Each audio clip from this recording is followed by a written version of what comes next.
point I'm trying to make. But okay, I mean, I hate it for lawyers because you're not going to be able to do your job. You're just not going to be able Which is to be a criminal and break the law?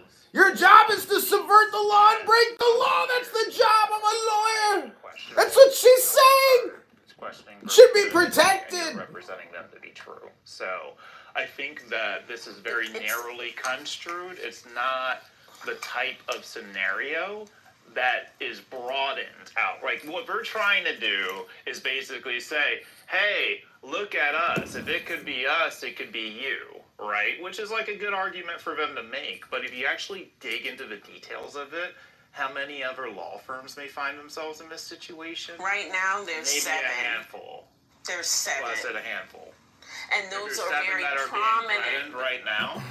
Yeah, they're very prominent law firms, though. And they're law firms that do specific kinds of work.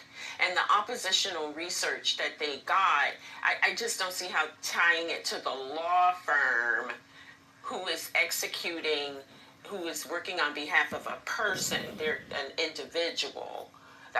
That's the part that just doesn't make sense. Yeah, there's 7 of them. No, but they have a responsibility. 4 of them are in a lawsuit. 4 of them are suing, and 3 have given in to this, doing this pro bono work for the government. And then I want to know, like, how that's legal, because the federal government has a team of lawyers. They have federal employees who we, the taxpayers, are already paying to do this work, and now they're enlisting these extra people. But so, like, he just declassified Crossfire Hurricane, and if anybody's questioning the legitimacy of the FISA courts on how their warrants were established, they were using this dossier that they're talking about right now. And no, FISA court was before. FISA court was before this. FISA court, I mean, the problems with the FISA court... No, this goes back to 2016. No, the problems with FISA court and questioning the legitimacy of FISA court preceded the Steele dossier, sir. No, I'm talking about the application that was renewed 4 times using the Steele dossier as their predicate, like as the reason, like as the probable cause.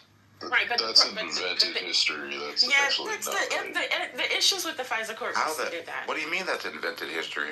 James Comey literally... You just explained your piece, right? So she's trying to explain to you... No, I was just responding to him. Why? The concerns about the FISA court predate. It's not to say they didn't add this on, but the concerns about the FISA court predate the Steele dossier. They had to do really with the Patriot Act. That's really when most Americans even found out that the FISA court was a thing.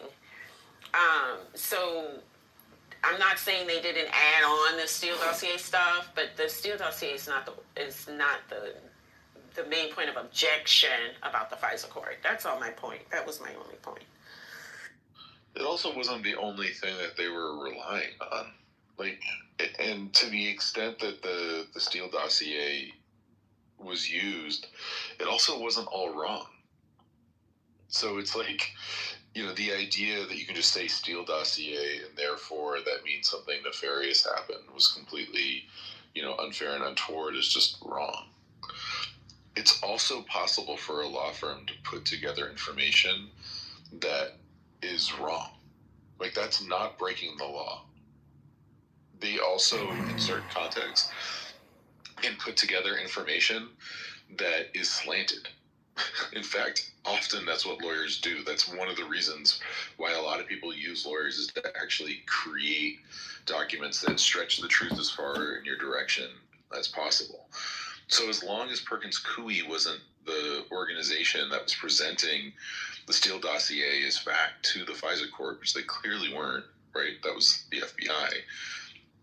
They didn't break a law.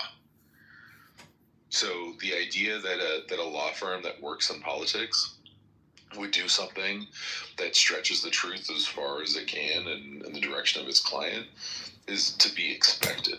That frankly is their role in many, many, many cases. Now, if they were presenting that in front of a judge, there'd be different standards.